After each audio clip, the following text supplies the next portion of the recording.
और मैं ये भी कहना चाहता हूं, हमारे अंदर जो एक कहावत होती ना, everything is fair in love and war, हमारे नहीं फेयर था भाई, जो मैं पहले भी कई बार बोल चुका हूं।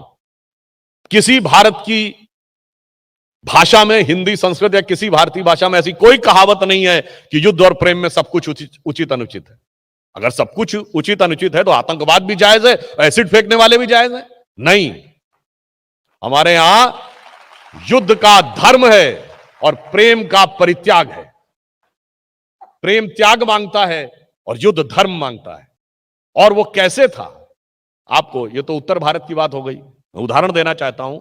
केरल में जैमरिन राजा थे, जब पुर्तगीज उन पर अटैक करते हैं और जब यह तय हो जाता है कि दोनों के बीच में लड़ाई होगी ही होगी, ये पद्मनाभन मेनन ने अपनी किताब द हिस्ट्री ऑफ केरला में लिखा है। तो फिर जैमरिन राजा जो केरल के थे, वो पुर्तगालियों को बताते हैं कि हमारे युद्ध के रूल क्या है।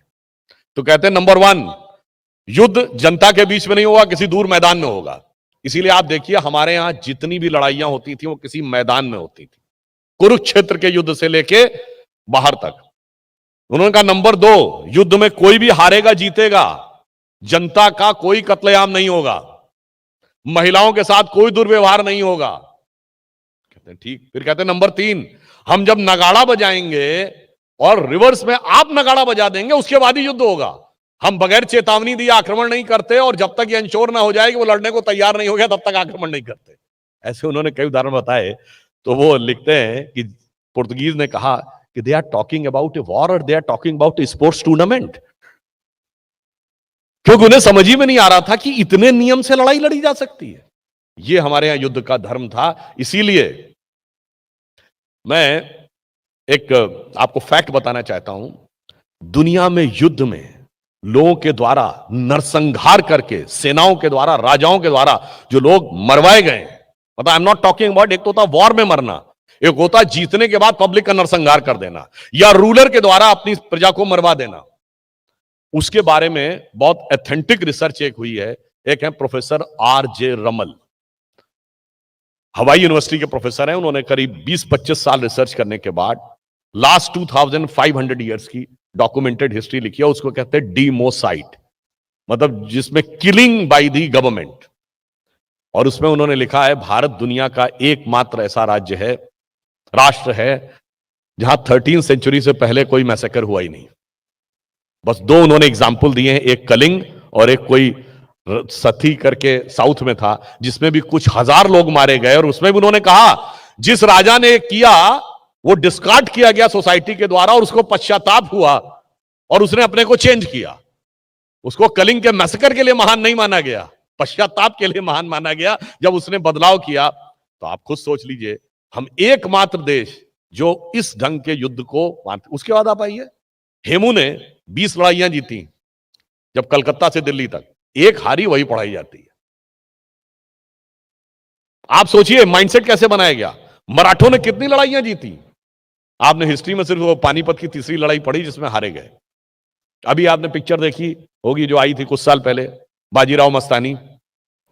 पेशवा बाजीराव ने 40 लड़ाइयां लड़ी और वो दुनिया के उस सबसे सफल योद्धाओं में से एक है, संभवतः सबसे सफल योद्धा है, जिसने एक भी लड़ाई नहीं हारी, 40 की 40 जीती। और फिल्म में क्या दिखाया गया, बेबस मजनू। इसलिए इस माइंडसेट को समझने की जरूरत है। इसलिए मैंने कहा कि जो माननीय प्रधानमंत्री जी ने कहा ना, गुलामी की मानसिकता से बाहर आना है। हमारे अंदर का वो शौर्य था, जो युद्ध था। अभी आपके यहां बैटल ऑफ सराय घाट, आप समझिए वो मुगल पावर जिसको सबसे पावरफुल माना जाता था, उसको असम के राजाओं ने, अहोम किंग्स ने बुरी तरीके से हराया। तो आप सोचिए, फिर आप खुद सोचिए। अच्छा, एक फूड फॉर थॉट है, हम आजाद हुए, कहते 561 रियासतें थी और उनका एकीकरण सरदार पटेल ने बहुत क्षमता के साथ किया। दूसरा लॉजिक सोचिए, अगर हम टोटल गुलाम थे तो 561 रियासतें आई कहां से भाई? अगर हम एब्सोल्यूट गुलाम थे तो by one instrument of transfer of power everything should have been transfer from Britishers to Congress government. ऐसा तो नहीं हुआ। इसलिए मैंने सिर्फ आपसे कहा है, वास्तविकता में हमारा इतिहास संघर्ष और विजय का इतिहास है, मगर हमारे दिमागों में भरा गया है कि पराजय का इतिहास है। इसलिए जब 21st सेंचुरी हम आ रहे हैं तो हमें स्वाभिमान के साथ उभरने की जरूरत है कि we are the only surviving civilisation of the ancient world. जो इकबाल ने बोला था ना, यूनान मिस्र रोमा सब मिट गए जहां से, कुछ बात है कि हस्ती मिटती नहीं हमारी, सदियों रहा है दुश्मन दौरे जहां हमारा। मगर इसी को चले, इकबाल ने तो बाद में कुछ और भी चीजें लिखी, मगर मैं इसे अटल बिहारी वाजपेयी जी की कविता के रूप में कहना चाहूंगा। हमारा वास्तविक इतिहास वो है कि दुनिया का इतिहास पूछता ग्रीस कहां यूनान कहां है। दुनिया का इतिहास पूछता ग्रीस कहां यूनान कहां है। घर घर में शुभ अग्नि जगाता वो उन्नत ईरान कहां है। दीप बुझे पश्चिमी जगत के, छाया जब बर्बर अंधियारा, तभी चीर कर तम की छाती चमका हिंदुस्तान हमारा।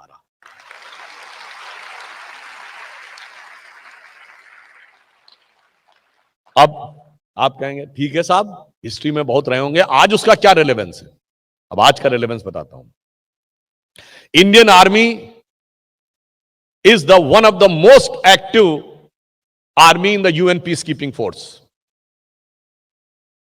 मगर Indian army is having a rare accomplishment कि जिसके खिलाफ पूरे पीस कीपिंग फोर्स में दुनिया के भिन्न भिन्न इलाकों में जाने के बाद, अथवा हमने जो लड़ाइयां जीती, ढाका पे कैप्चर किया 71 में, हम ऑलमोस्ट 20 किलोमीटर फ्रॉम लाहौर थे 65 और 71 में, परंतु ह्यूमन राइट्स वायलेशन के matter all over the world की बात कहते हैं, नेग्लिजिबल है, ऑलमोस्ट नो है दुनिया में। बाकी कई जगह जहां फौज कब्जा करती है, क्यों? युद्ध का धर्म था। मैं चुनौती से पूछता हूं, ढाका पे कब्जा किया, पाकिस्तान की सेना ने अपने ही देश में जनरल टिक्का खान, जिसको बूचर ऑफ बांग्लादेश कहा जाता है, लाखों के लाखों लोगों को मरवाया, जबकि वो भी तो मुस्लिम ही थे, इसके बावजूद उनको मरवाया। मगर भारत की सेना के ऊपर कोई एक कहानी, एक कोई ऐसी बात नहीं है कि हमने बांग्लादेश कैप्चर किया हो तो हमने किसी प्रकार का मानवाधिकार का हनन किया हो। क्यों? युद्ध का एक धर्म है, आज भी दिख रहा है, और युद्ध की एक क्षमता है, वो भी बताते हैं। ये चाइना से बड़े कॉन्फ्लिक्ट की बात होती है। हमारे बिहार रेजिमेंट के 20 जवान बलिदान हो गए थे गलवान में, पर एक मामले में आपको पता है, चाइना और हमारी फौज में एक फंडामेंटल डिफरेंस। जैसे अभी सुबह ही बोल रही थी, गोविंदाचार्य जी से मेरा भी बहुत पुराना और वो बहुत विद्वान व्यक्ति हैं, परिचय है। देखिए, हमारे यहां अलग समुदाय है, पूरा जो जिसको सॉर्ड ऑफ इंडिया कहते हैं, Punjab, Haryana, Kashmir, northern Rajasthan, some part of western UP जिसमें हम बैठे हैं वो भी आ जाता है। यहां पे एक ऐसी जिजीविषा है, संघर्ष करने के लिए एक सम्मान का भाव। ऐसे समुदाय, ऐसे गांव, वो कहते हैं हमारे यहां से 3 शहीद हुए थे, चौथा हो गया तो मेरा सम्मान बढ़ गया। और वेस्ट में क्या होता है? जब निक्सन ने वियतनाम के ऊपर अटैक किया तो जैसे जैसे वहां सैनिकों के कॉफिन आते गए, निक्सन के खिलाफ माहौल अमेरिका में बनता चला गया। अरे ये मरवाए दे रहे हैं, अब क्या होगा? और कारगिल वॉर के समय हमारे विपक्षी लोग समझ नहीं पाए, कोई राजनीतिक टिप्पणी नहीं कर रहा हूं, कई बार कुछ लोग वेस्ट से आते हैं तो वेस्ट की माइंडसेट में होते हैं। उन्होंने कहा जी ताबूत जाएंगे गांवों में तो लोगों में गुस्सा आ जाएगा, अरे हमारे गांव का व्यक्ति की मृत्यु हो गई। यहां ऐसा नहीं था। बलिदानी सैनिकों के ताबूत जब गए, उनके शव गए उनके गांवों में, भारत की वह परंपरा के अनुसार वहां पर आत्मसम्मान, स्वाभिमान और राष्ट्रवाद का ज्वार खड़ा हो गया। क्योंकि हम वो मानते हैं, देश वो टूटे जहां बलिदानियों का बैठता पहरा नहीं था, मानचित्रों की मिटी वो ही लकीरें, रंग जिन पर रक्त का गहरा नहीं था। अब आप बताइए, चाइना में मामला बिल्कुल डिफरेंट है। चाइना तो हो गया कम्युनिस्ट 49 में। अब तो कहते हैं ना तो हम धर्म को मानते ना कोई और चीज को मानते। 62 तक तो फिर भी बुद्धिस्ट हैंगओवर था। अब क्या है, जो वेस्टर्न थॉट है, जो कहते हैं खाओ पियो मौज करो, तो मरना नहीं चाहता हूं भाई, खाओ पियो मौज करो, जिंदगी खत्म हो जाएगी। अब वहां तो कोई मरना नहीं चाहता और यहां मरने से कोई डरना नहीं चाहता। इसलिए जब भी कभी ग्राउंड पे संघर्ष हुआ है तो उस ग्राउंड पे संघर्ष में उनके मनोबल और हमारे मनोबल में जमीन आसमान का अंतर है। अब एक और बात आप समझिए, हमने 4 लड़ाइयां लड़ी हैं, 49, 65, 2, 65, 71। निरंतर आतंकवाद से हमारी सेना ने लड़ा है और यूएन पीस कीपिंग फोर्स में हम one of the most active army है। ऑन द कॉन्ट्ररी चाइना ने 62 के अलावा एक वियतनाम में 79 में लड़ाई लड़ी, इसके अलावा कोई लड़ाई नहीं लड़ी है, कोई आतंकवाद से लड़ाई नहीं लड़ी है। पीस कीपिंग फोर्स में उनका इन्वॉल्वमेंट 0 है, यूएन में भेजते ही नहीं अपनी फौज, वो बहुत समय तक तो यूएन का मेंबर ही नहीं रहा। इसका मतलब क्या हुआ, हमने मैच खेले, आपने नेट प्रैक्टिस की है और उसके बाद आपके यहां कोई मरना नहीं चाहता, हमारे यहां कोई झुकना नहीं चाहता। इसलिए मैं कहना चाहता हूं, मैंने इसलिए शुरू किया वहां से, अलेक्जेंडर के टाइम से लेके यहां तक वो एक अंतर है। अच्छा, कोई कहे कि देखिए ये बातें आज के सोफिस्टिकेटेड लड़ाई के जमाने में आप कैसे कह सकते हैं, कोई अगर अपनी जान देने को उतारू है तो क्या होगा। तो मैं बताना चाहता हूं, अफगानिस्तान, अमेरिका दुनिया की सबसे पावरफुल आर्मी लेके, सबसे सोफिस्टिकेटेड वेपन और टेक्नोलॉजिकली एडवांस वेपनाइजेशन लेके 13-14 साल रह के हार के बाहर चला गया। उससे पहले रशिया 11 साल सबसे पावरफुल आर्मी रह के वापस चला गया। क्यों?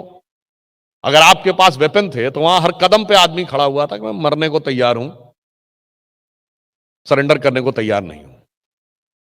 तो क्या होता है, आज की इस टेक्नोलॉजिकली एडवांस जमाने में अल्टीमेटली तो आपको पर्सन को कैप्चर करना है ना। तो अगर संघर्ष की यह क्षमता है तो बहुत बड़ी चुनौती बनती है। और मैं कह सकता हूं, भारतीय समाज में अनादिकाल से आज तक संघर्ष की वो क्षमता है, उसी को कुंठित करने के लिए या कुंद करने के लिए ये सारा का सारा इतिहास रचा जाता है।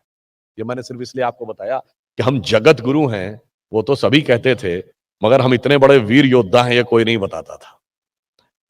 क्योंकि हमारे यहां एक और बात आप समझ लीजिए, युद्ध कैसे होता था। देखिए हमारी पॉजिटिव चीज को कैसे नेगेटिवली इंटरप्रेट कर देते हैं।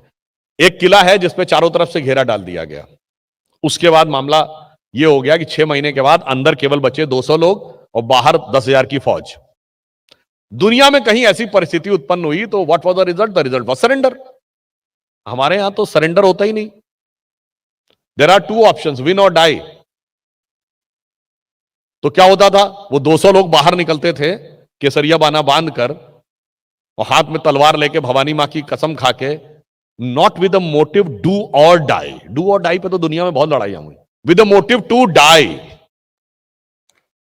और उसके बाद वो 200 लोग कम से कम 1000 को मार देते थे। अब फौज अंदर आती थी तो एक एक व्यक्ति लड़ता था, किसान लड़ता था, शहर का हर एक व्यक्ति लड़ता था। अब सबको मार दिया गया, राजा के महल तक पे कब्जा हो गया, सारे पुरुष मार दिए गए, अब सिर्फ महिलाएं बची। Now what was the result? The result was surrender? No, there was no scope of surrender, there only 2 option, win और die, there is no third option. तो क्या होता था, वो जो जौहर होता था वो क्या था? कौन देगा ये मैसेज कि there is only 2 option, win और die, there is no third option? The message should come from the royal family. तो महिलाएं भी आत्मोत्सर्ग कर देती थी। तो जीतने वाले कई बार लगता था, हे भगवान, इतने महीने लड़े और इतने हजारों लोग हमारे मर गए, उसके बाद हमने पाया क्या? सिर्फ ये दीवालें। तो इसलिए मैं कहना चाहता हूं, हमारे अंदर वो संघर्ष की क्षमता थी। चूंकि 15 अगस्त आ रहा है तो हमें पता होना चाहिए कि हमारे अंदर की संघर्ष की क्षमता थी क्या और इस राष्ट्र का वास्तविक स्वाभिमान क्या था। इसलिए हम एक ऐसे राष्ट्र हैं जो, मैंने कहा, चाइनीज सिविलाइजेशन से लेके आप बेबीलोनियन सिविलाइजेशन, ग्रीक का सिविलाइजेशन, इजिप्शियन इंपायर, इंका, माया, एस्टेक सब खत्म हो गए, हम बचे हुए।